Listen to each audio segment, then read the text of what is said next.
Puji nama Tuhan. Semua bersuka cita? Bersuka cita? Ya, kita sangat bersuka cita meskipun situasi dan keadaan di luar sana hujan. Tadi juga kita lagi berjuang untuk menerobos hujan, makanya agak sedikit makan waktu sedikit. Tapi kita percaya tidak mengurangi sukacita kita untuk kita beribadah kepada Tuhan. Bapak Ibu Saudara yang kasih Tuhan, ketika kita melangkah dari rumah, saya percaya bahwa kita sudah mengambil kesimpulan untuk kita mau berjumpa dengan Tuhan, mau bersekutu dengan Tuhan. Bapak Ibu Saudara kasih Tuhan, mari kita akan masuk di dalam hadirat Tuhan. Kita akan memuji Tuhan, kita akan mengagungkan Tuhan. Kami percaya Tuhan Yesus bahwa hadir di tengah-tengah kami. Kau mendengar setiap seruan kami. Kau hadir di tengah-tengah umat-Mu ya Tuhan. Terima kasih Tuhan Yesus, terima kasih. Terima kasih. Terima kasih Tuhan. Kami datang di hadapan-Mu, membawa hidup kami, membawa semua keberadaan kami untuk kami memuji Tuhan, mengagungkan Engkau pada kesempatan ini ya Bapa. Hati kami sangat bersyukur.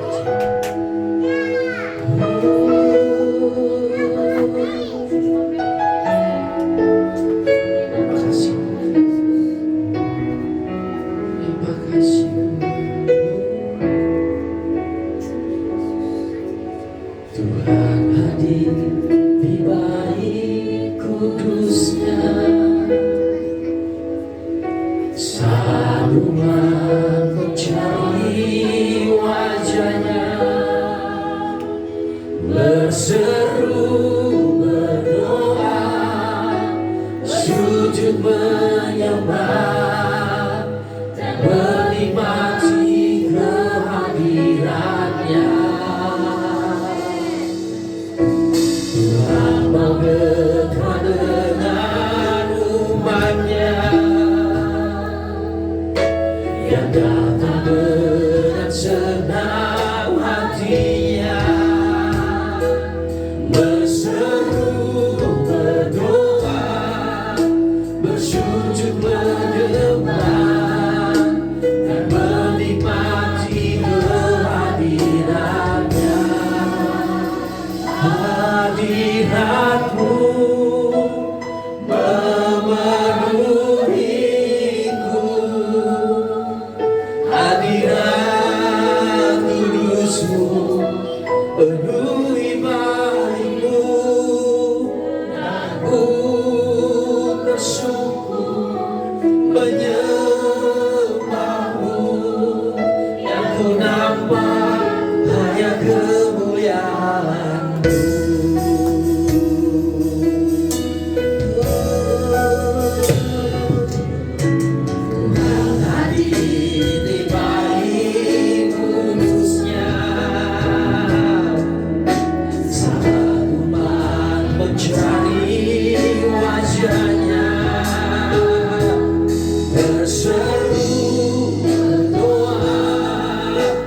Sujud menyembah dan menikmati kehadirannya. Tuhan mau dekat dengan umat-Nya dengan senang hatinya, berseru sujud menyembah dan menikmati kehadirannya. Hadirat-Mu memenuhiku, hadirat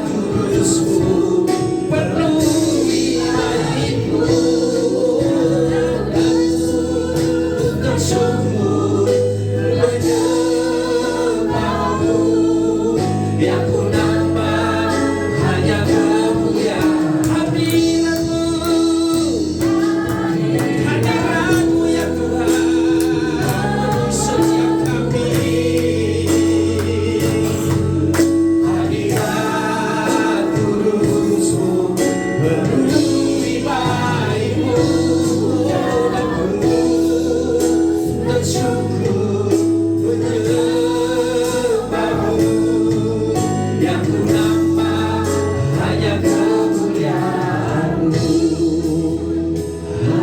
hadirat-Mu.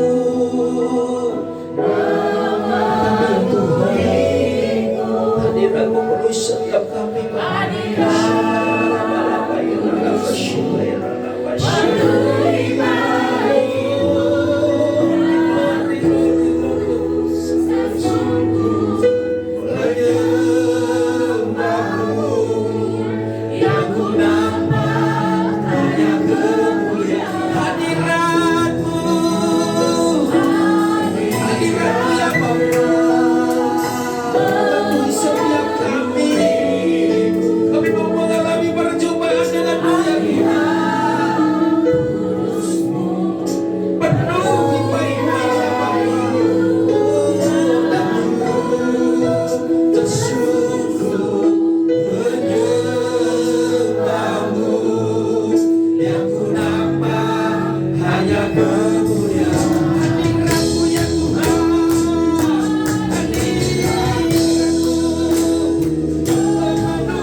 Tuhan, kami percaya pemulihan itu menjadi bagian kami. Dalam nama Yesus, kami menyerahkan ibadah kami dalam tangan Tuhan. Ambil alih dari awal pertengahan hingga selesainya. Biarlah kuasa Roh Kudus bekerja di tengah-tengah kami. Kami akan bersorak-sorak bagi Tuhan di dalam nama Yesus yang sudah memuji Tuhan, mengagungkan Tuhan, berkata bersama. Amin. Haleluya. Haleluya. Kita bersyukur. Siapa suka bagi Tuhan? Siapa memuji Tuhan? Saya akan mau lihat di tempat ini yang senantiasa berjoget buat Tuhan. Amin. Dan memberikan puji-pujian terbaik buat Tuhan. Amin. Haleluya. Ada satu sobat kita yang selalu setia dalam setiap kita. Oh. Haleluya.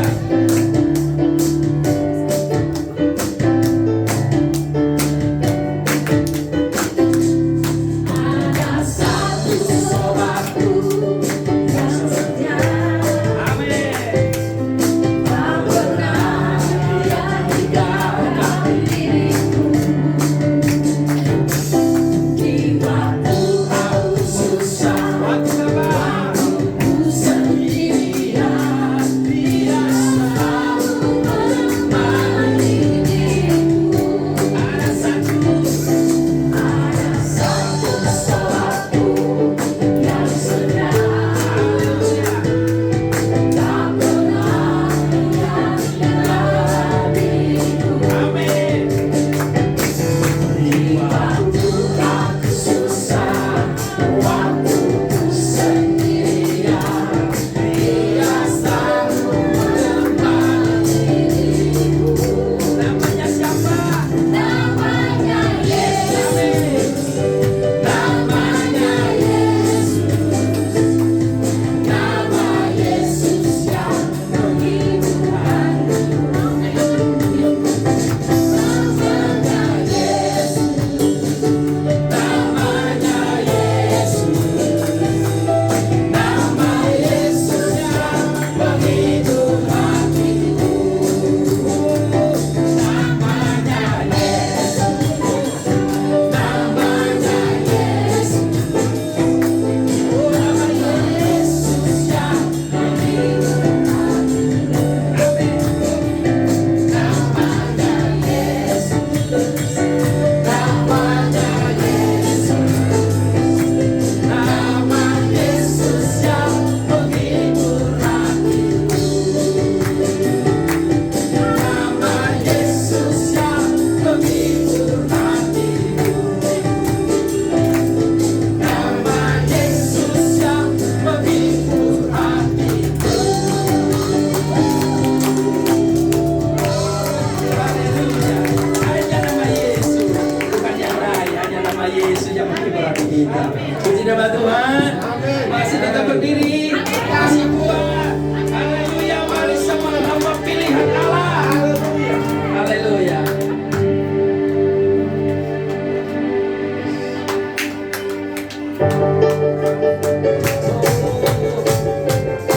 Haleluya.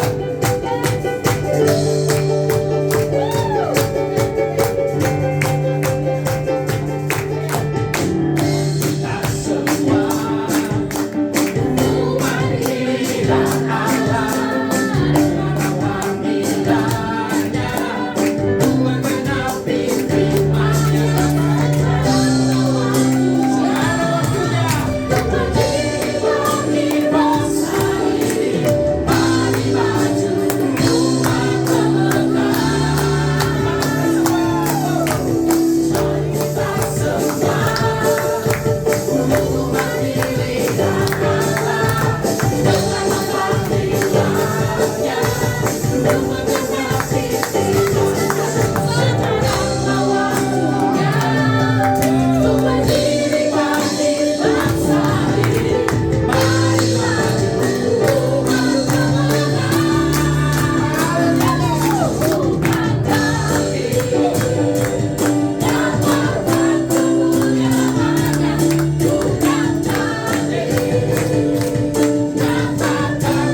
darah anak domba, oleh kesaksian kita, iblis dikalahkan, kuasanya dihancurkan oleh darah anak domba, oleh darah anak domba, oleh kesaksian kita, iblis dikalahkan, kuasanya dihancurkan oleh darah anak domba, oleh darah anak domba, oleh kesaksian kita, iblis dikalahkan, kuasanya dihancurkan oleh darah anak domba, oleh darah anak domba, oleh darah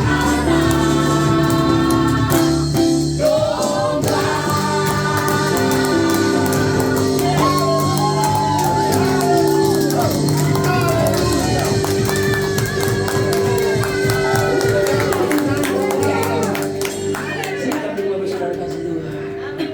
Haleluya, kita tetap dalam hadirat Tuhan. Dan kita akan memberikan persembahan kita yang pertama. Tugas memberikan bagi depan dan sebelumnya kita akan berdoa. Dan kita bersatu di dalam doa. Kembali kami bersyukur di hadapan-Mu ya Aba ya Bapa.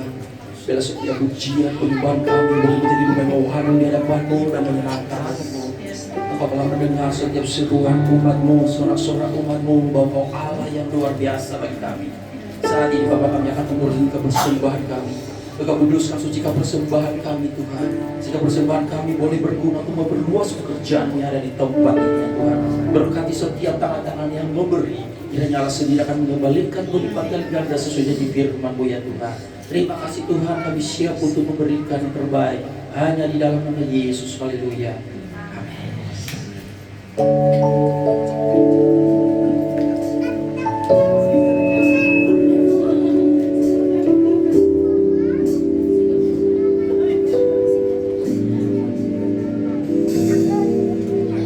Kau ada bersamaku di setiap musim hidup,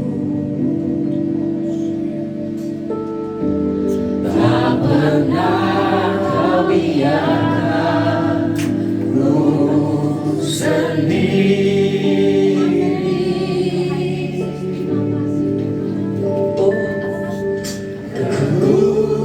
Kekuatan di jiwaku adalah bersamamu. Tak pernah ku ragukan kasih-Mu.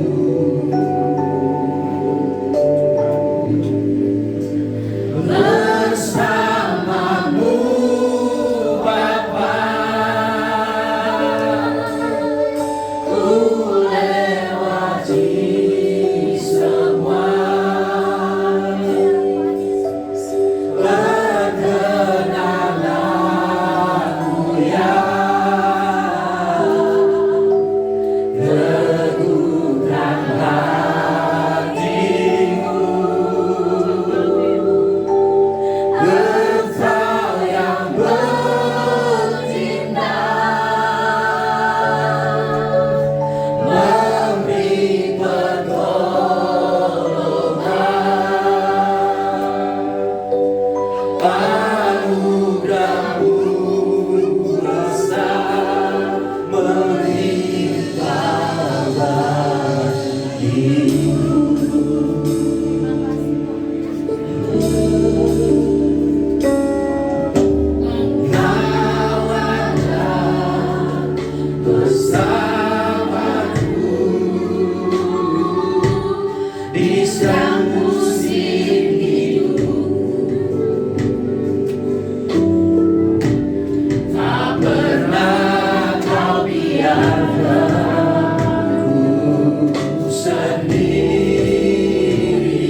bukti nyata bahwa kasih setiamu tidak pernah berubah dahulu, sekarang dan sampai selama-lamanya.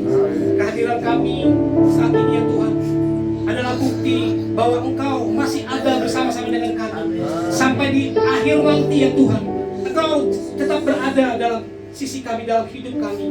Terima kasih ya Tuhan Yesus.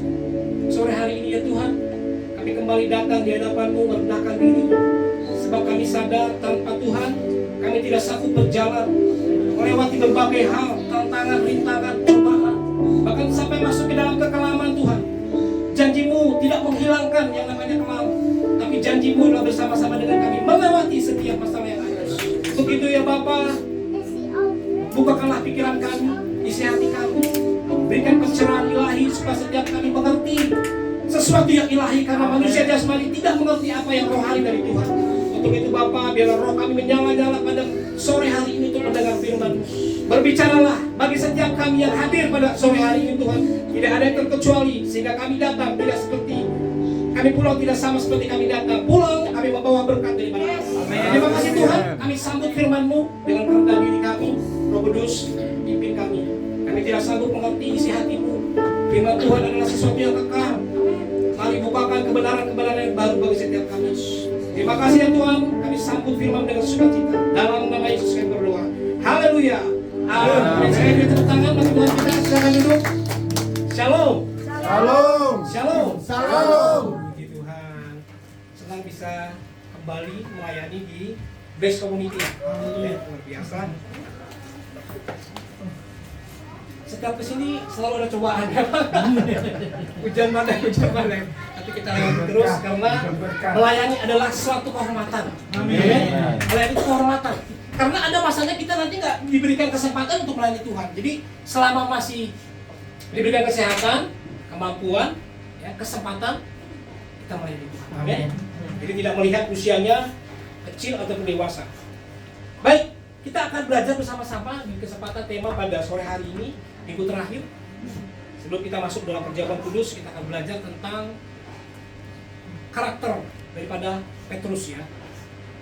Petrus itu salah satu murid Yesus yang paling tanda kutip radikal gitu ya.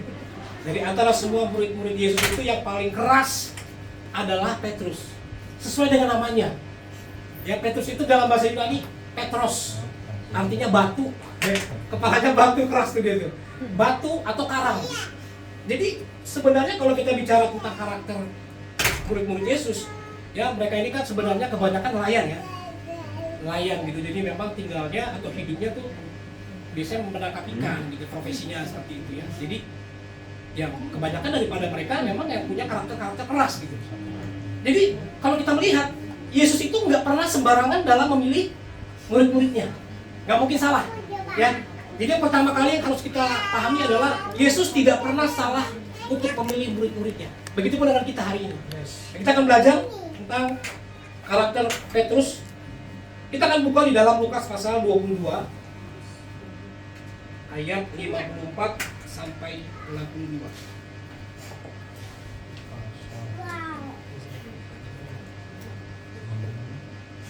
Lukas pasal 22 ayat 54 sampai 62.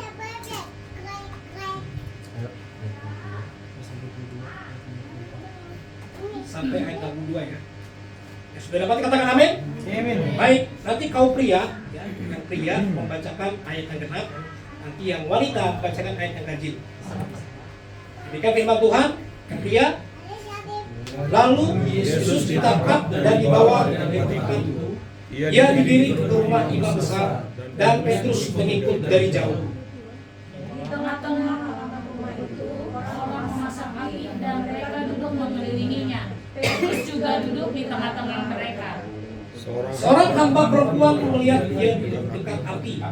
Ia meramatkan api, lalu berkata, juga orang ini bersama-sama dengan dia. Tetapi Petrus menyangkal katanya, bukan, aku tidak kenal dia. Tidak Berapa lama kemudian seorang lain melihat dia lalu berkata, engkau juga seorang dari mereka. Tapi Petrus berkata, bukan, aku tidak. Dan kira-kira sejam kemudian seorang lain berkata dengan tegas, sungguh orang ini juga bersama-sama dengan dia, sebab ia juga orang Galilea. Tapi Petrus berkata, bukan, aku tidak tahu apa yang engkau katakan. Seketika itu juga, sementara ia berkata, berkokoklah ayam.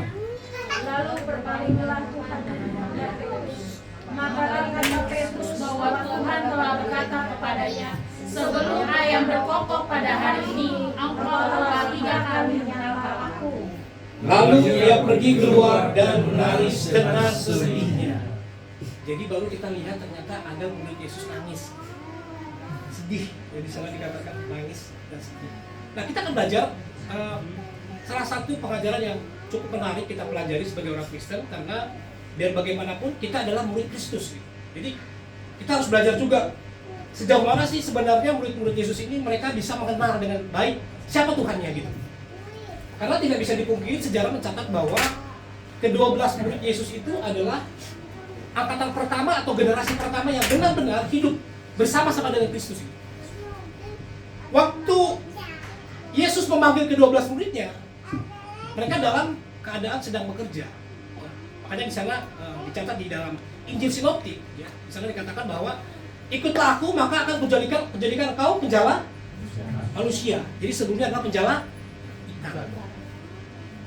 Jadi bisa dibayangkan dulunya tukang pancing gitu ya, jual ikan, terus diajak oleh sosok yang belum dikenal untuk menjala manusia. Kalau kita ditanya pada saat itu posisi seperti murid-murid Yesus, tentunya kita akan sulit untuk menjawab ya, betul nggak? Jadi ada perkataan yang menarik sehingga murid-murid Yesus itu terpengaruh gitu, bukan di apa namanya tuh? Kalau di hipnotis, bukan ya? Yesus bukan ahli hipnotis gitu.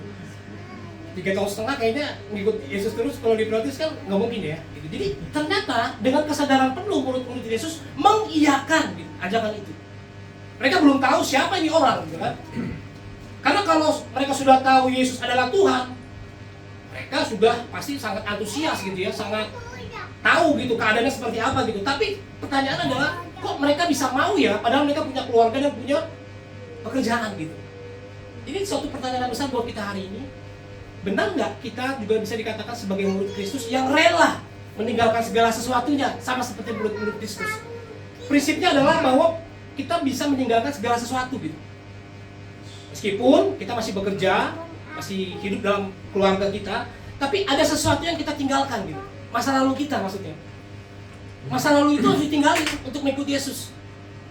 Karena mengikuti Yesus itu adalah suatu perjalanan yang panjang. Ya makanya 3 tahun setengah itu adalah waktu yang cukup murid-murid Yesus mengenal pribadinya. Jadi ternyata Yesus itu datang ke dunia tidak hanya untuk menyiapkan rencana manusia untuk masuk dalam surga saja gitu, bukan. Tapi yang paling penting adalah Yesus sedang membentuk, mendidik supaya mereka hidup seperti Dia gitu. Jadi ini luar biasa gitu. Kalau hanya sekedar masuk surga, percayalah, sangat gampang sekali. Jadi ternyata kekristenan itu bukan bicara tentang hanya sekedar surga, seperti bagaimana banyak keyakinan lain di luar sana. Fokusnya surga kan, tapi kehidupannya bagaimana? Mencerminkan nggak tentang surga kan belum tentu ya. Tapi kita enggak. Makanya mengenal itu, knowing of God itu sangat penting ternyata. Setelah kita mengenal, baru kita mampu mengasihi Dia. Setelah kita mengasihi Dia, baru kita bisa menyembah Dia. Jadi ada 3 fase sebenarnya dalam kehidupan orang percaya. Karena nggak mungkin kita bisa menyembah Dia gitu, ya. Mengagungkan namanya itu sulit loh, sangat sulit. Orang Kristen yang puluhan tahun aja, ya, sudah jadi Kristen, belum tentu dia sanggup untuk memuji, memuliakan nama Tuhan lewat mulutnya. Susah loh puji Tuhan itu. Jangankan muji Tuhan, suruh berdoa aja di rumah kan biasanya senggol-senggolan ya. Kaulah yang doa, kamulah yang doa gitu kan. Ada acara apa-apa gitu kan. Nah apalagi kita mengagungkan namanya gitu, nama yang agung. Kenapa kita sulit memuji Tuhan? Karena minimnya pengalaman kita dengan Tuhan. Setuju gak? Setuju ya? Makanya kekristenan itu bicara perjumpaan, pengenalan gitu. Nah kalau kita hanya fokusnya kepada surga, tapi kita tidak mau mengenal Dia, maka sebenarnya kita sedang gagal memahami gitu. Karena kedatangan Dia ya untuk mengajari kita. Makanya Dia kan pada saat datang kan khotbah di bukit, betul nggak? Khotbah di perahu kan? Khotbah di sinagog. Belajar terus ternyata 3 tahun setengah. Tapi apakah belajar 3 tahun setengah membuat murid-murid Yesus mengenal sungguh-sungguh siapa Tuhannya? Kita nanti lihat ya dalam perjalanannya Petrus. Nah, ada 4 hal yang saya mau bagikan buat saudara-saudara di tempat ini. Kita langsung saja. Yang pertama adalah apa yang kita pelajari dari penyakalan Petrus. Kenapa Petrus yang sudah mengikut Yesus cukup lama ya, 3 tahun itu cukup lama loh. Bukan mengenal yang seminggu sekali gitu, bukan. Tapi setiap hari, dan setiap hari pun bukan ketemu 1 jam, 1 sesi gitu, 2 sesi enggak.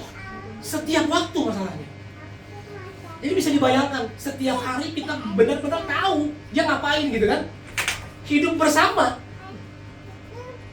Bisa dibayangkan kehidupan murid-muridnya seperti apa, perubahannya gitu. Tetapi pertanyaannya buat kita adalah, ternyata pengenalan yang sangat lama tidak bisa menentukan seseorang itu benar-benar memahami apa maksud Allah di dalam diri Yesus. Makanya waktu Yesus mau mati di kayu salib, kita kan sebenarnya sekarang masuk dalam prapaskah ya. Minggu depan kita akan masuk Paskah.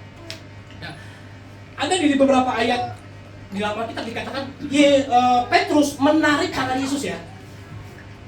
Kalau boleh jangan dulu, jangan mati maksudnya. Lalu disitulah pertama kali Yesus menyebut muridnya iblis loh, bayangin loh. Ini sebenarnya murid Yesus apa iblis sih kan gitu. Ikut Yesus lama, kok dikatakan iblis, sakit hati biasa. Kalau kita jadi, mungkin sakit hati mungkin. Ah, bener aja kita ikut dia selama ini masih dikatakan iblis. Iblis loh, Satanos di situ dikatakan. Endahlah kau iblis, karena engkau hanya mau memikirkan apa yang manusia pikirkan. Engkau tidak memikirkan apa yang Allah pikirkan. Jadi persoalan kita hari ini sebagai murid Kristus adalah, apakah kita sedang memikirkan apa yang Allah pikirkan? Atau kita sedang memikirkan diri sendiri? Jadi kita hanya menganggap Yesus sebagai objek pemuasan kepentingan kita. Jadi kita beribadah karena kepentingan kita ternyata, bukan kepentingan Tuhan. Ini berbahaya nih. Makanya sulit kita bertumbuh. Ini persoalannya sebenarnya. Kenapa sih Pak saya bertahun-tahun jadi orang Kristen, tapi kurang saya menerima berkat Tuhan? Karena dia sedang membandingkan diri dengan orang lain kan. Dan orang lain, kok kayaknya orang Kristen enak-enak banget ya, diberkati Tuhan, kayaknya gak pernah susah, mukanya tuh ceria terus, sukacita terus. Padahal di balik layar utangnya banyak, pusing, stres, mikirin anak, bikin kontrakan, bikin pekerjaan, sebagainya. Tapi di depan enggak gitu. Nah, persoalan kita hari ini adalah karena kita tidak memikirkan apa yang Allah pikirkan. Makanya Petrus menarik tangan Yesus, kalau bisa jangan. Kenapa? Karena Petrus berpikir begini, inilah yang akan menjadi Mesias secara jasmani kan, secara politik kan, yang akan membebaskan bangsa Israel kan, karena orang Yahudi pada itu menantikan Mesias kan. Masalahnya adalah Mesiasnya tidak seperti yang mereka pikirkan. Bukan Mesias secara jasmani ternyata, tapi Mesias secara rohani. Makanya sampai hari ini orang Israel, orang Yahudi tidak percaya Yesus Kristus yang kemarin datang 2000 tahun lalu adalah Mesias itu sendiri. Sampai hari ini loh. Hanya 2% dari penduduk Israel Mesianik. Yahudi Mesianik. Yahudi Mesianik itu adalah orang-orang Yahudi yang percaya Yesus yang kemarin datang itu sebagai Tuhan. Hanya 2% dari penduduk Yahudi. Bayangkan tuh. Saking susahnya mereka memahami itu. Padahal mereka ini loh umat pilihan Allah. Ya, jadi timbul pertanyaan nanti banyak sekali. Kenapa? Sampai sekarang perang terjadi. Banyak orang-orang Kristen yang benci malah dengan Israel yang sekarang. Katanya begini, Israel yang sekarang itu bukan umat Allah lagi. Pertanyaannya berikutnya adalah, apakah bisa dibatalkan umat Allah? Coba. Nah, ini diskusi yang menarik sebenarnya kan. Karena ada banyak juga yang pro mereka, justru lah kok jadi ada dua pandangan dalam kekristenan gitu. Mereka tidak lagi melihat bahwa Israel yang sekarang adalah Israel yang dimaksud sama kita gitu. Bergeser gitu loh. Ya, itu diskusi yang lain. Nah, kita akan belajar yang pertama adalah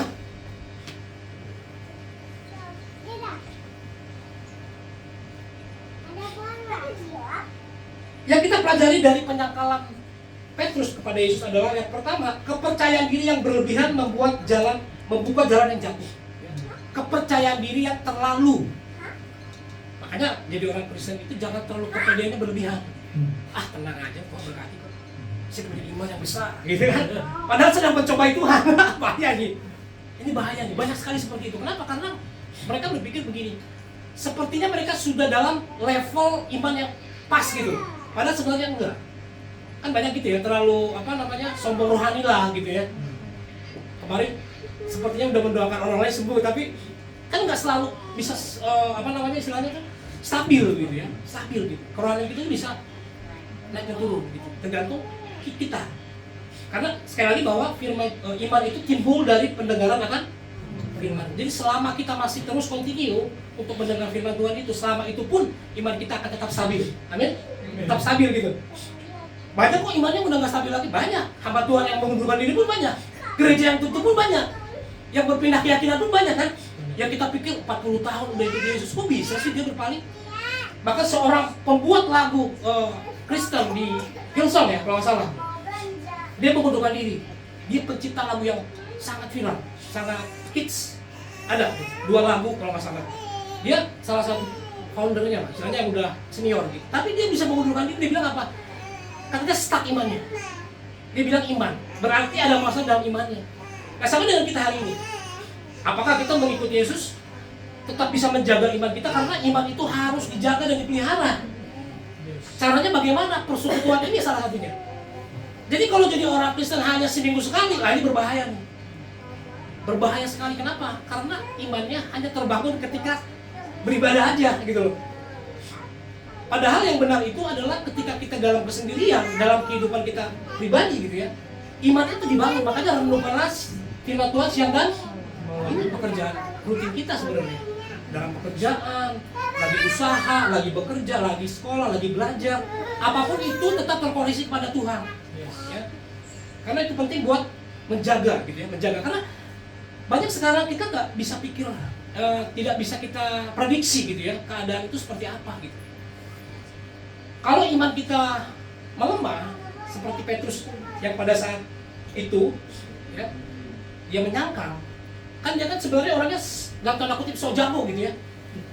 Dia kan istilahnya paling berani lah di antara murid yang lain. Waktu di Taman Getsemani ketika Yesus mau ditangkap, siapa murid Yesus yang berani membawa senjata tajam gitu? Bahaya nih dia, bawa senjata tajam. Dia pikir udah superhero, udah keren gitu kan. Tenang Yesus, biar aku yang belain nih. Jangan macam-macam kalian, gitu kan. Tapi Yesus senang apa enggak di situ? Wah, Yesus nggak suka dengan cara seperti itu. Bahkan dia menyembuhkan yang putus kupingnya itu dan marah kepada Petrus karena tidak seperti itu caranya. Jadi Petrus ini dia berusaha menggunakan caranya dia untuk bisa mengenal pribadinya Yesus. Dia berusaha dengan keras dengan caranya. Padahal ingat sekali lagi bahwa kita mengenal Tuhan itu bukan dengan cara kita. Percayalah, kita tidak sanggup mengenal Tuhan dengan cara kita. Banyak orang di luar sana mencoba memaksakan kehendaknya, pikirannya untuk menyatukan persepsinya dengan Tuhan sesuai dengan kemauannya. Itu nggak bisa seperti itu. Itulah yang terjadi sekarang. Mereka campur adukan itu. Mereka berpikir bahwa mereka sudah menyentuh Tuhan. Padahal Tuhan nggak bisa disentuh. Tuhan loh ini.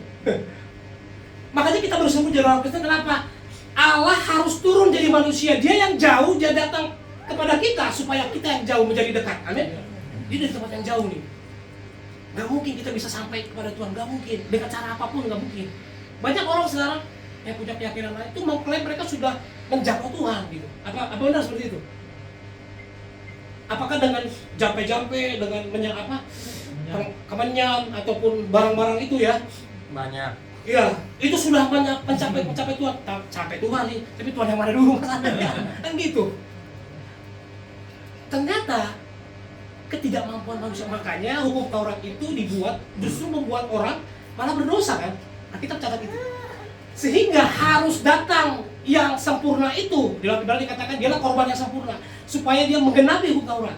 Yes. Karena sekarang kita tidak hidup lagi di bawah hukum Taurat. Tapi di bawah hukum kasih karunia. Gitu. Kita hidup sekarang di zaman anugerah. Makanya anugerah yang melampaui penyangkalan. Anugerah itu harus melampaui penyangkalan. Itu namanya anugerah. Kalau anugerah dibatasi itu bukan anugerah. Makanya anugerah Tuhan itu sangat luar biasa ketika kita memahami. Nah, yang pertama kita belajar bahwa kepercayaan diri yang berlebihan. Nggak boleh jadi orang Kristen yang terlalu berlebihan. Kita tetap tenang ketika menghadapi persoalan. Kita juga nggak bisa menganggap remeh masalah, betul ya? Karena yang namanya persoalan itu bisa menang ketika kita dalam keadaan yang down. Jadi kalau kita keadaannya di bawah, kita sok-sokan melawan masalah, kita kalah. Makanya ketika kita merasa bahwa diri kita lemah, kita datang sama Tuhan. Ingat kata-kata Paulus, Tuhan cabutlah duri dalam dagingku. 3 kali dia berdoa. Doa pertama gak didengar, meskipun dia mendengar ya, Allah kan mendengar ya. Kedua gak dijawab, ketiga baru dijawab. Cukuplah kasih karuniaku padamu, karena di dalam kelemahanmu lah kuasaku menjadi nyata. Bayangkan tuh, kalau manusia biasa kita nggak bisa menerima itu. Maksudnya apa Tuhan? Kok di dalam kelemahanku kuasamu menjadi nyata? Masuk akal nggak buat kita? Nggak masuk akal. Ini agama ini sebenarnya agama yang nggak masuk akal. Masuk akal nggak Allah menjadi manusia? Secara manusia nggak masuk akal. Makanya saya bilang bahwa tidak mungkin dengan cara manusia kita memahami Tuhan. Bagaimana kita bisa memahami Tuhan? Dengan caranya. Makanya firman Tuhan inilah yang menuntun kita memahami siapa itu Allah. Di dalam Yesus kan? Di dalam Yesus kita mengenal Allah. Tanpa Yesus kita nggak mampu mengenal Allah. Makanya Yesus adalah representasi atau perwakilan atau gambaran Allah itu sendiri. Nah kalau kita nggak belajar tentang siapa Yesus, mah kita kurang memahami Allah. Hanya sebatas pengetahuan kita saja. Jadi yang pertama adalah kepercayaan diri, ya, kepercayaan diri. Di dalam bahasa Yunani-nya menyangkal itu, ya, tidak mengakui loh, berbahaya nih. Tidak mengakui. Jadi dia secara tidak langsung sedang tidak mengakui bahwa Yesus itu yang dia percaya itu adalah pribadi yang berkuasa. Seketika Petrus menyangkal, seketika dia tidak mengakui kemahakuasaan Yesus itu. Karena tanpa sadar sebenarnya dia percaya bahwa Yesus adalah Tuhan. Makanya dia akhirnya kan menangis kan, sedih kan. Jadi dilematisnya seorang Petrus gitu. Di sisi lain dia berani, ya berani gitu. Tapi setelah menghadapi persoalan ketika ditanya, bukankah engkau bagian daripada mereka? Dia langsung ciut, langsung ciut. Petrus menggunakan kekuatannya, gitu. Tapi ternyata lemah. Ya. Nah jadi yang pertama kita belajar kepercayaan diri yang berlebihan. Yang kedua penyangkalan terjadi karena di dalam momen tekanan. Di dalam momen tekanan. Artinya setiap kita murid Kristus pasti akan menghadapi yang namanya tekanan. Momen tekanan itu akan dihadapi. Jadi jangan pernah kita berpikir bahwa jadi orang Kristen itu gak akan pernah melewati tekanan. Oh enggak. Justru tekanan yang akan kita terima semakin besar. Karena itu harus diuji. Kan di Alkitab dikatakan iman harus diuji. Jadi jangan pernah kita anti dengan yang namanya ujian. Ujian itu selalu diberikan kepada seseorang yang harus next level gitu, naik tingkatan. Sama seperti kita kalau sekolah kan, nggak mungkin kelas 1 terus naik kelas 2, kelas 3. Ujiannya pun berbeda. SD berbeda dengan SMP, SMP berbeda dengan SMA, SMA berbeda dengan kuliah. Semakin tinggi, semakin sulit kan? Nggak mungkin semakin gampang. Tapi banyak orang ketika dia ujian maunya gampang kan? Betul nggak? Salah tuh. Seharusnya dia bersyukur. Kenapa? Karena dia sedang diuji. Kalau saya berhasil, maka saya layak. Sama dengan kita hari ini. Ketika kita menghadapi ujian, jangan kita berpikir, Tuhan ini kok begini sih? Nggak baik sama kita gitu. Kok Tuhan tega sama kita? Padahal kita melayani setiap waktu, kita berdoa setiap waktu, kita memberikan persembahan setiap waktu dan lain-lain. Kita komplain. Padahal Tuhan sedang menguji kualitas kita. Kan dikatakan bahwa kita harus seperti emas katanya. Emas itu kan harus dibakar. Betul gak sih? Jadi emas yang murni itu harus dibakar. Untuk memurnikan hati kita, Tuhan bakar kita melalui ujian. Tapi kalau kita nggak sanggup, kita kalah. Berarti kita nggak murni masalahnya. Apakah kita seperti rumput, seperti kayu dikatakan, atau seperti emas? Emas kan semakin dibakar bukannya semakin hancur, tapi semakin murni itu, semakin berkilau gitu. Nah disitulah kita diuji. Kualitas kita itu yang penting. Jadi gereja bukan bicara tentang kuantitas, tapi bicara tentang kualitas. Kualitas yang penting karena Tuhan sedang melihat kita. Nanti di surga sana kan nggak ditanya dari mana kan enggak. Ya, tapi yang Tuhan lihat adalah kualitasnya gitu. Nah yang kedua adalah kita belajar bahwa penyangkalan itu terjadi di momen tekanan. Nah ketika kita menyadari peristiwa Petrus yang menyangkal ini, kita belajar bahwa ternyata ketika dalam satu persoalan Petrus saja, murid Yesus yang hidup bersama-sama dengan Yesus, dia mampu menyangkal. Bayangkan 3,5 tahun hidup bersama-sama, sakit hati kalau sebagai Tuhan. Kita pernah nggak sih punya teman, saudara gitu yang mengingkari kita gitu, hidup bersama-sama dengan kita, mengkhianati kita, pernah nggak?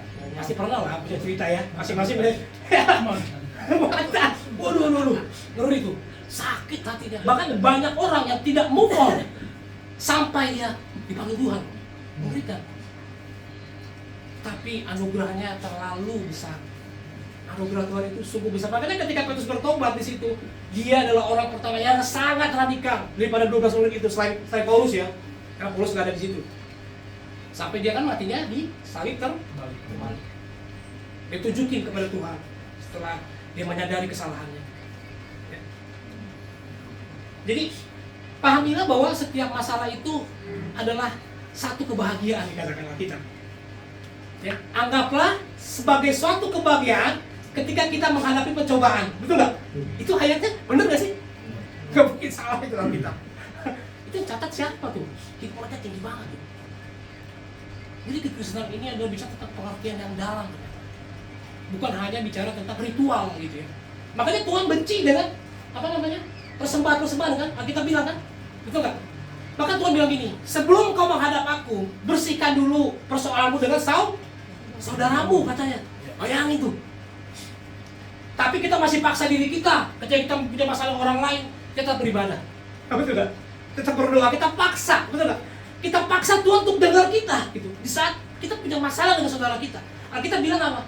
Kamu harus bermaafan dulu, nggak bisa gitu. Sebegitunya Tuhan, hebat gitu. Ya, jadi penting kita memahami masalah. Kenapa? Karena tingkat stres sekarang tinggi. Lihat Kementerian Kesehatan mencatat bahwa dari 7 juta sampel anak-anak remaja, ya, itu 20% lebih kecenderungan untuk mau bunuh diri loh. Benar nih beritanya. Bayangkan, itu baru sampel 7 juta. Bagaimana ke sampel ratusan juta, puluhan juta lah kalian. Bukan keinginan aja, tapi ingin bunuh diri, benar-benar ingin bunuh diri, ingin mati gitu. Wah, ngeri ya. Ngeri sekali anak-anak remaja sekarang. Makanya kalau anak-anak remaja sekarang tidak kita arahkan, ya, maka kita akan melihat generasi berikutnya menjadi korban. Seharusnya orang-orang tua ini bertanggung jawab. Makanya nggak boleh sembarangan nikah sebenarnya, kan gitu ya. Jadi penting sebenarnya edukasi ini. Cuma kan berapa banyak orang yang mau belajar tentang ini gitu. Sedikit. Orang maunya kan nikah-nikahnya aja, maunya enak-enaknya aja, betul nggak? Tapi pada saat menghadapi persoalan, aduh, sepertinya mau menghindar. Padahal nggak bisa seperti itu kan. Kita harus hadapi kan. Kita harus hadapi persoalan-persoalan itu. Nah, jadi semakin kita dewasa, semakin kita memahami bahwa masalah itu adalah hal yang biasa gitu. Masalah itu hal yang biasa. Di sini kita belajar bagaimana Petrus dia ya menyangkal itu menyakitkan dirinya sebenarnya. Menghadapi persoalan bukannya dia benar-benar hadapi, tapi dia mencoba lari. Kan dia lari kan? Dia lari sebenarnya masalah. Ternyata kelihatan aslinya bahwa dia nggak pengecut. Tidak seperti apa yang dia katakan, betul nggak? Kan awal-awalnya dia kan sangat berani kan bicara gitu pada Yesus, tapi di akhirnya malah enggak. Nah, jadi kita belajar bahwa masalah itu harus terjadi, tekanan itu harus terjadi. Itu memurnikan kita. Jangan lari dari masalah. Nah, ini, jangan lari dari masalah. Hadapilah masalah itu. Karena kita diciptakan menjadi seorang fighter. Kita diciptakan menjadi seorang fighter. Makanya kita catat ada pertandingan. Betul? Ada pertandingan. Paulus bilang bahwa hidup ini adalah pertandingan. Siapa yang sampai garis akhir, dia pemenang. Pemenangnya bukan dikasih mahkota raja, bukan. Tapi dikasih mahkota pemenang loh. Mahkota kehidupan loh. Bukan mahkota raja. Jadi hidup ini adalah perlombaan, satu pertandingan buat kita. Bisa nggak kita memenangkan pertandingan ini? Nah, bagaimana caranya kita menang? Perlengkapilah diri kita dengan firman dan kuasa Roh Kudus itu, supaya kita bisa menang melawan masalah-masalah itu. Nah, itu yang kedua. Yang ketiga, yang kita belajar dari cerita Petrus yang menyangkal ini adalah anugerah tidak berhenti di dalam kegagalan. Pada saat Petrus menyesali kesalahannya, ya, dia berpikir bahwa sepertinya Yesus akan meninggalkan dia. Tapi Alkitab mencatat bahwa ketika Petrus melihat Yesus mati di kayu salib, ya, bahkan dia kan kembali lagi hidupnya, betul nggak? Kembali lagi kan, mancing lagi kan? Ini adalah tanda bukti bahwa dia sudah hopeless sebenarnya. Tuhan yang dia sembah itu sudah mati. Dia belum melihat tanda-tanda bahwa Yesus bangkit. Gitu. Tapi Alkitab mencatat ketika dia bangkit, Yesus pertama kalinya menunjukkan dirinya kepada muridnya, betul ya? Baru kepada orang-orang banyak. Nah, jadi kita belajar bahwa anugerah itu tidak berhenti dalam kegagalan. Anugerah adalah anugerah Tuhan yang pasti melampaui segala kegagalan. Tuhan Yesus lebih tahu daripada Petrus. Ya. Tuhan tahu karena dia adalah Maha tahu yang tidak hanya membiarkan setiap kegagalan itu berhenti sampai di situ, tidak. Tapi anugerah harus membalut manusia yang punya kesalahan dan kegagalan.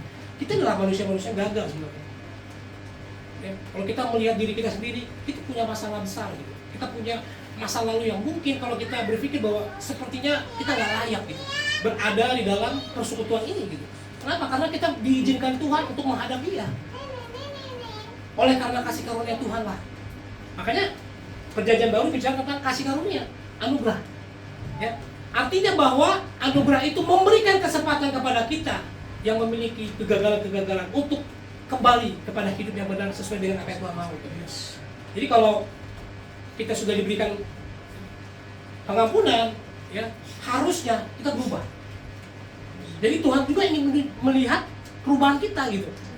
Gagal boleh gagal, tapi jangan jadikan kegagalan itu adalah istilahnya kita nggak mampu gitu kan, ya sudahlah gitu, terima apa adanya gitu, bukan. Justru kegagalan itu harus membuat kita untuk bangkit lagi dan memperbaiki diri kita.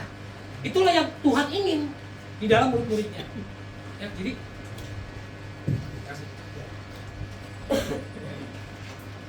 anugerah tidak berhenti di kegagalan. Ini yang harus kita pahami bahwa kasih karunia itu melebihi dari kesalahan-kesalahan kita. Bayangkan kalau Paulus tidak diterima, tidak mungkin dia bisa mencatat 13 surat yang hari ini kita baca. Bayangkan tuh Paulus, bukan murid Yesus secara langsung. Ya. Memang dia hidup di zaman Yesus, tapi dia belum bertemu Yesus. Pada saat dia mau ke Damsik, baru dia bertemu dalam roh. Artinya, Paulus pun menyadari bahwa kesalahan-kesalahan yang lalu mungkin tidak akan diterima oleh Tuhan. Tapi ketika dia memahami bahwa ada kata anugerah, gitu kan, sehingga itu membuat Paulus menjadi titik balik untuk dia berubah dan lihat dia sangat-sangat luar biasa perjalanan hidup pelayanannya. Karena dia ngerti apa itu anugerah. Kalau si Paulus tidak memahami apa anugerah kasih karunia, tidak mungkin dia seradikal itu, melebihi daripada murid-murid yang lain. Murid-murid yang lain itu hebat luar biasa, tapi kalau kita melihat tulisan-tulisan Paulus itu kan sangat dalam. Bagaimana dia memahami Tuhan. Nah, jadi penting buat kita mengerti bahwa anugerah itu tidak berhenti di kegagalan. Artinya sekarang kita sebagai orang Kristen, kalau kita mengalami yang namanya kegagalan, jangan putus asa. Amin. Banyak orang percaya kan gini, kayaknya saya udah gak layak Tuhan. Berulang-ulang kayak gitu kan. Terus melakukan kesalahan. Tapi kan Tuhan mau lihat perubahan kita. Bangkit gak kita dari masalah kita? Bangkit gak kita dari kegagalan kita gitu. Jadi orang percaya, orang benar itu bukan berarti dia tidak pernah melakukan kesalahan yang fatal. Orang benar itu tidak selalu baik hidupnya, benar hidupnya. Dia pun adalah manusia biasa. Tapi yang membedakan adalah bahwa dia memahami kegagalan itu sebagai batu loncatan untuk dia hidup jauh lebih baik lagi. Nah, itulah tujuan kita sekarang. Jadi kalau Tuhan masih memberikan kita kesempatan itu, kalau kita benar-benar mendalami, merenungkan, ternyata Tuhan ingin melihat perubahan yang nyata. Amin. Perubahan yang nyata itu penting. Jadi kalau dikatakan metanoia, perubahannya berubah itu 180 derajat kan? Metanoia itu bukan 45 derajat, bukan. Jadi ternyata 180 derajat. Bukan 360, balik lagi dong. 360. Tapi 180 derajat. Artinya kalau dulu kita ke utara, sekarang kita ke selatan. Perubahan yang sangat radikal terjadi dalam hidup seseorang. Masa sih udah berjumpa dengan Tuhan, hidupnya masih sama? Katanya, hidupku takkan sama. Katanya gitu katanya lagunya. Harusnya kalau udah ketemu Tuhan itu sedikit demi sedikit ada perubahan, amin? Ada perubahan, harus ada perubahan. Kan Tuhan ingin melihat. Tuhan itu sekarang jadi penonton loh, bukan kita yang penonton. Tuhan sedang jadi penonton, melihat kita. Kalau kita anaknya, dia mau lihat sejauh mana kita memahami bapaknya kan gitu. Memang bapaknya sayang anaknya, tapi anaknya harus dewasa kan, betul nggak? Harus dewasa sampai titik kepenuhan Allah katanya. Dalam Efesus sampai titik kepenuhan Allah. Bahkan dalam Kolose dikatakan apa? Perkenanan Tuhan loh. Wah, ini perkenanan tuh tinggi banget tuh. Pertanyaannya buat kita hari ini adalah, berkenan nggak sih saya ini hidup? Pantas nggak saya sebenarnya? Layak nggak sih sebenarnya kita menyebut nama Tuhan? Gitu. Tuhan itu nggak sembarangan dikatakan. Makanya orang Yahudi itu nggak boleh sembarangan ngomong Allah. Gitu. Adonai dibilang. Betul nggak? Adonai. Saking kudusnya, saking mulianya. Nah, kita sekarang jatuh dikit aja, Yesus. Kita menggunakan nama Yesus dengan sangat gampang, sangat murahan tanda kutip, betul nggak?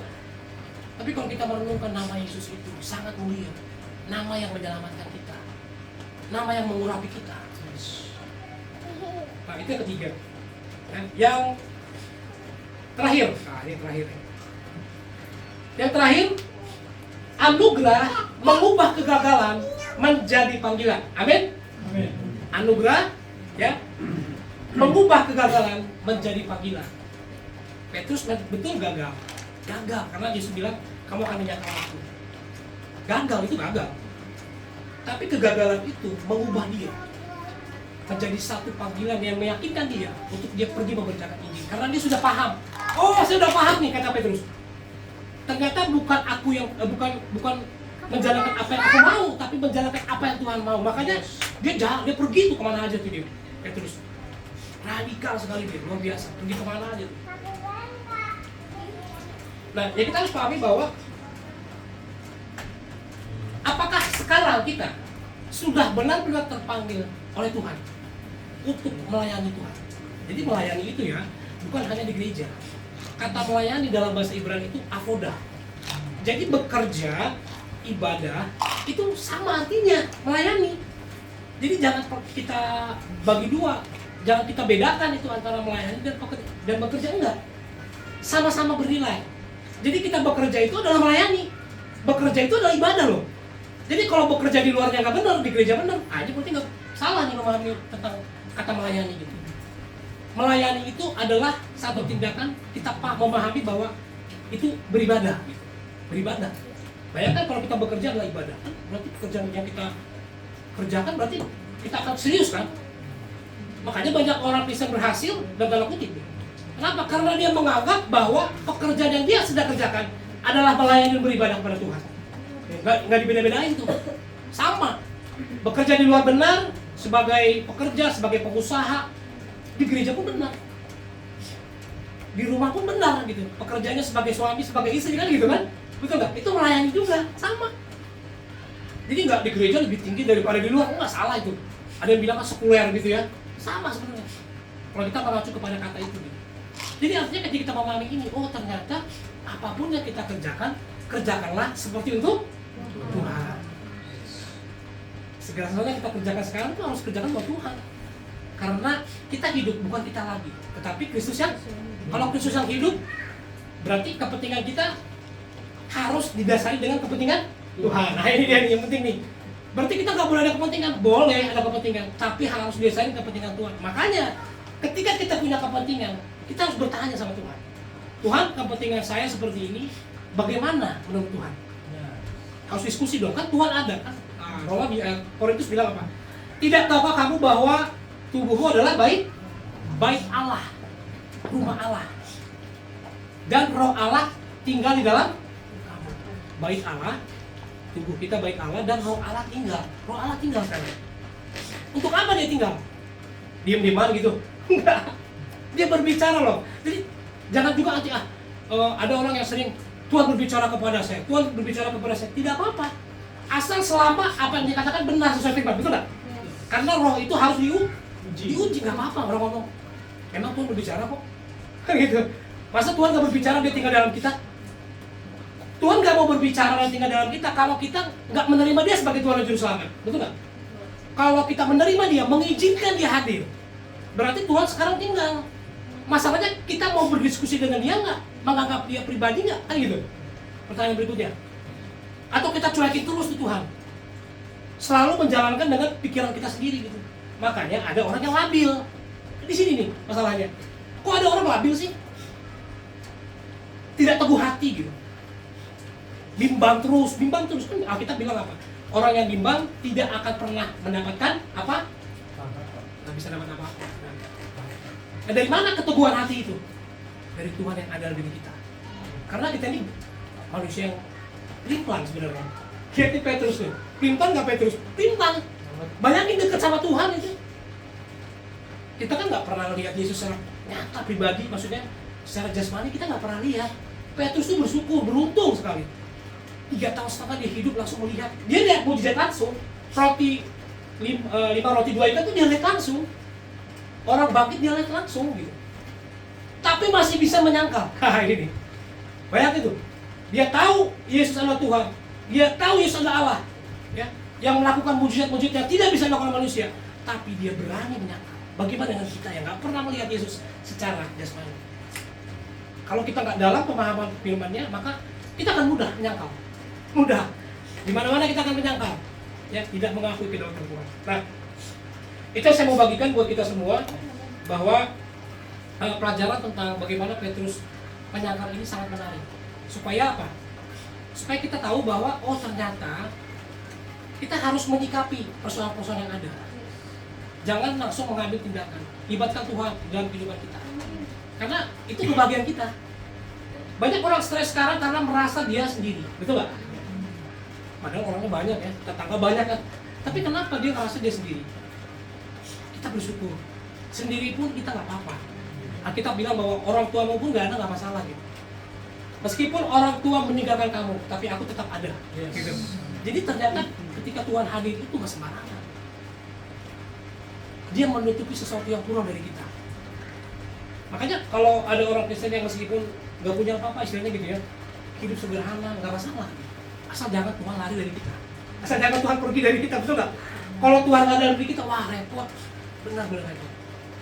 Udah keselamatan nggak ada, hidup susah terus. Nggak pernah ngalamin hal-hal yang baik dari Tuhan. Gitu.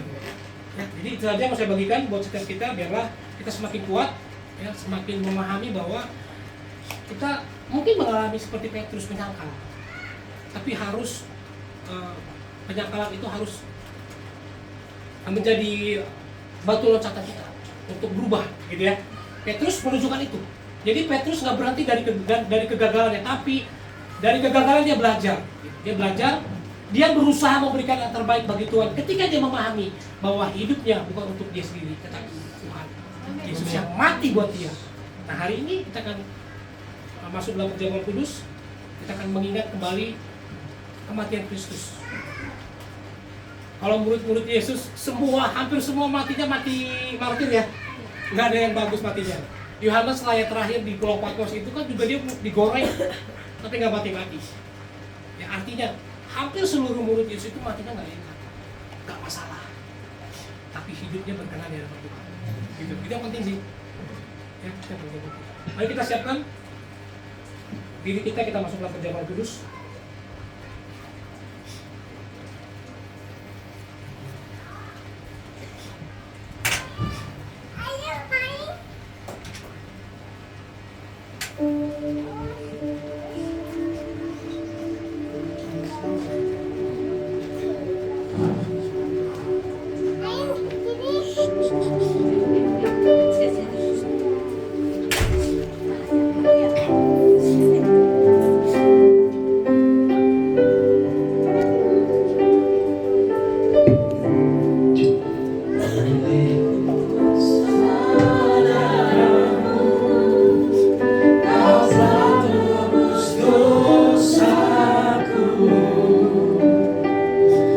Aku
kita pecahkan ini adalah persekutuan dengan tubuh Kristus. Sebab apa yang telah aku teruskan kepadamu telah aku terima dari Tuhan, yaitu bahwa Tuhan Yesus pada malam waktu ia diserahkan mengambil roti, dan sesudah itu ia mengucap syukur atasnya. Ia memecah-mecahkannya dan berkata, inilah tubuhku yang diserahkan bagi kamu. Perbuatlah ini menjadi peringatan akan aku. Kalau kita mengimani firman ini, mari kita makan dalam nama Tuhan Yesus.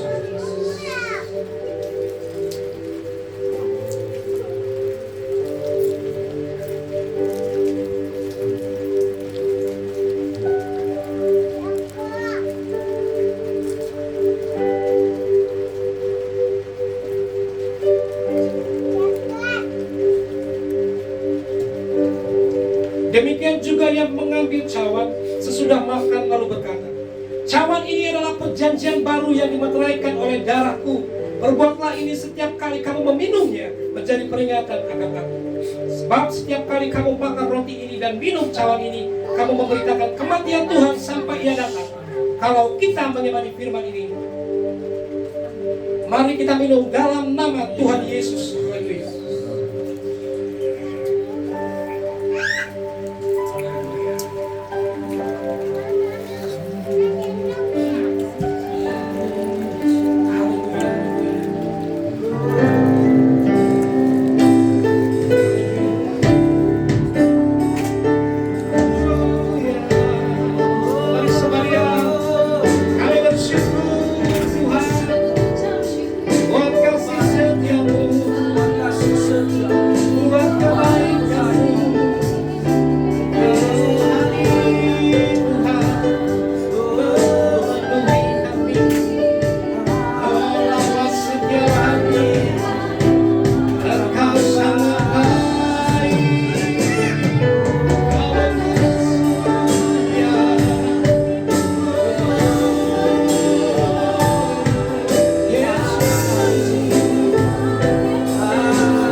bersyukur berkesempatan malam hari Tuhan. Jikalau ada di antara kami ya Tuhan, Kau melihat hidup dalam pergumulan, dalam tekanan, dalam pencobaan Tuhan, kami serahkan kehidupan kami ke dalam tangan.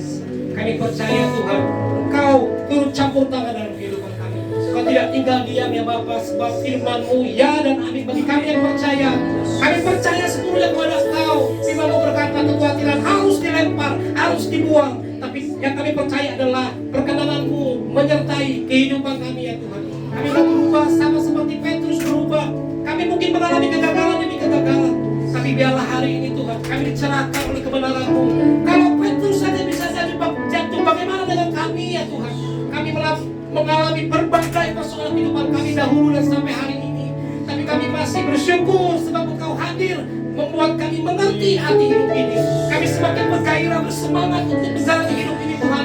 Kami tidak mau mengeluh, kami tidak mau mengatakan hal yang tidak baik ya Tuhan. Kami mau berseru, Engkau Allah yang baik, Engkau Allah yang luar biasa memenuhi segala kebutuhan kami. Engkau Allah providensia, Allah yang selalu memelihara kehidupan kami. Kami tidak takut Tuhan, Engkau terus ada bersama-sama dengan kami. Terima kasih Tuhan Yesus buat malam hari ini. Berkati setiap keluarga, lepas keluarga, suami-suami, istri-istri, bapak-bapak, ibu-ibu, orang tua, anak-anak, cucu. Berkati kami semua, komunitas bless ini ya Tuhan. Kami serahkan dalam tangan-Mu ya Bapa. Kami percaya, kami terus bertumbuh kepada pengenalan Allah yang baik. Berkati setiap pekerjaan kami, usaha kami, apapun yang kami kerjakan, Tuhan membuat kami berhasil dalam nama Yesus. Kami percaya ya Tuhan yang kami saat ini sedang mengalami stagnan dalam usaha, dalam pekerjaan. Tuhan campur tangan memberikan jalan keluar bagi kami. Kami tetap percaya Tuhan Yesus ada hal yang baik sedang menantikan kami Tuhan Yesus. Terima kasih Bapak, berkati juga anak kami yang sedang sekolah.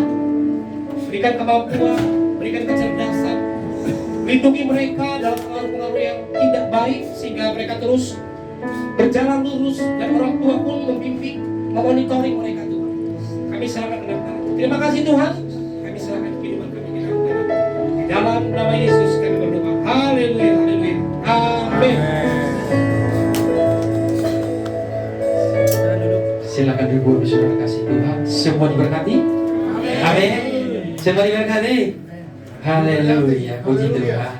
Kita memang mengucapkan terima kasih kepada Bapak Pendeta yang sudah menyampaikan kebenaran firman Tuhan sepada ini, dan Tuhan terus memberkati dan Tuhan pakai secara luar biasa.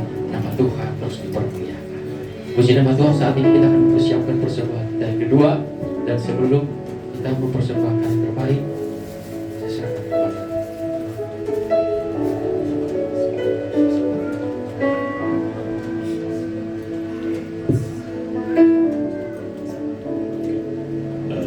Mari kita bersama dalam doa. Tuhan Yesus, terima kasih untuk pada sore malam hari ini kami masih bisa berkumpul di sini ya Tuhan, bersama-sama untuk memuji nama-Mu dan menerima dan mendengarkan firman kebenaran-Mu ya Tuhan. Terima kasih ya Tuhan untuk firman yang telah kami terima sore malam hari ini. Sebelumnya lagi, sesudah ini ya Tuhan, kami akan memberikan persembahan yang terbaik dari apa kami miliki. Kiranya persembahan ini bisa digunakan untuk memperluas kerajaan-Mu ya Tuhan Yesus. Terima kasih Tuhan. Hanya di dalam nama-Mu kami berdoa dan mengucap syukur. Haleluya. Amin. selamat berdiri. Tuhan Yesus memberkati sampai kita berkata Tuhan.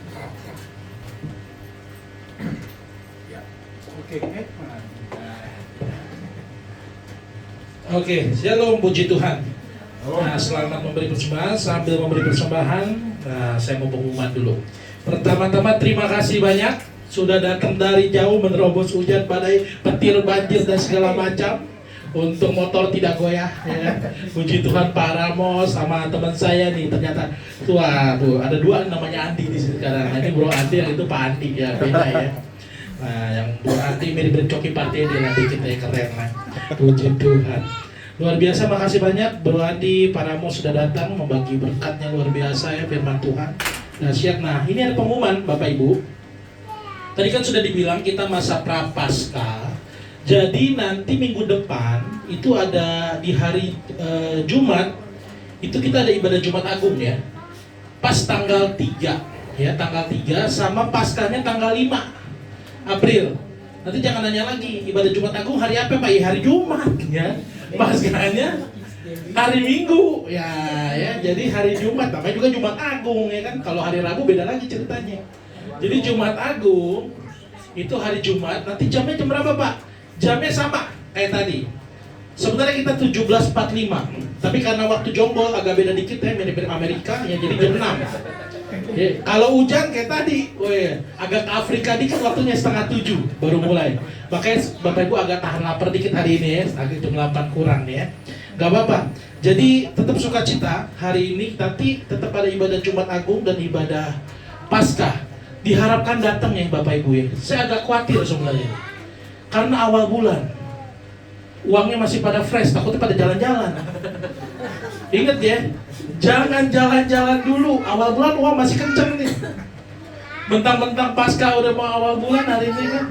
Dan enggak Pak, saya maaf Pak, saya udah jalan-jalan dulu Pak di mall. Aduh luar biasa, kalau tanpa tahu gitu kita salibkan di Bukit Jonggol ya. Tuhan Yesus dia luar biasa berkorban untuk kita malah jelong-jelong. Aduh luar biasa. Oke ya, puji Tuhan Bapak Ibu, nanti ibadahnya, sekali lagi, Jumat Agung, hari Jumat ya, jam 6 lah, saya cincang lah ngomongnya jam 6.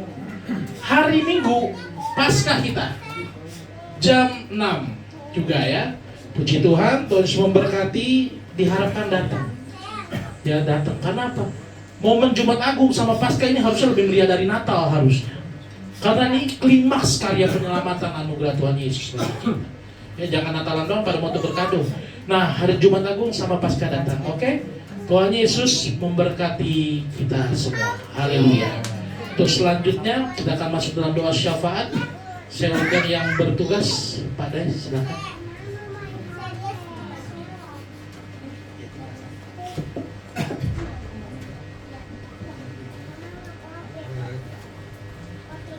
Salam Bapak Ibu yang terkasih dalam nama Tuhan Yesus Kristus. Sebelum saya doa sekarang, sedikit saya cerita. Saya bersaksi hari ini, dari kemarin Tuhan telah menyertai saya. Dan tepat hari ini, dengan khotbah yang sangat luar biasa hari ini tentang penyangkalan. 2 hari yang lalu saya diundang oleh Jemaat Saksi Yehova, dan Tuhan benar-benar luar biasa. Apa yang tersembunyi, yang saya tidak tahu, tapi dia dorong saya, kamu harus tahu. Jam 3 pagi, melalui Roh Allah yang Maha Kudus, dia bilang datang ke sana. Tapi ada perselisihan yang harus diselesaikan. Penyelesaian harus diselesaikan dengan berani dan adil. Tapi ingat, jangan buat masalah baru. Dasar. Saya hadir tadi. Ya, saya hadir, saya dijemput. Oke, aku hadir. Sebagaimana saya pernah datang, Tuhan tunjukkan bagaimana saya menyuruh saya untuk datang ke vihara. Ya. Inilah. Tuhan berkenan kepada saya datang ke masjid. Dan terakhir tadi, dia berkenan lagi kepada saya, dia perlihatkan kepada saya bagaimana itu penyangkalan manusia. Mereka mengaku siapa Allah? Allah Yehova. Mereka mengaku bahwa Tuhan Yesus adalah Raja di atas segala raja. Tetapi kenapa engkau tidak mau menyebutkan dia Tuhan? Sangat munafik sekali. Mereka punya khotbah istimewa, kata mereka. Sangat luar biasa. Oh, khotbah yang istimewa diumumkan seluruh dunia. Tetapi sangat menyakitkan sekali. Di situ betapa besarnya ya penyangkalan manusia terhadap Tuhan Yesus Kristus. Dan semoga cerita ini yang menjadi pelajaran kepada kita, dan jangan sampai hari-hari kita tidak setia tidak taat kepada Tuhan Yesus. Ya, jangan sampai kita menyesali ya langkah-langkah kita, tindakan-tindakan apa yang kita lakukan. Semoga Tuhan Yesus memberkati kita semua. Mari kita berdoa. Tuhan Allah Bapa Allah yang bertata dalam kerajaan surga, Tuhan Yesus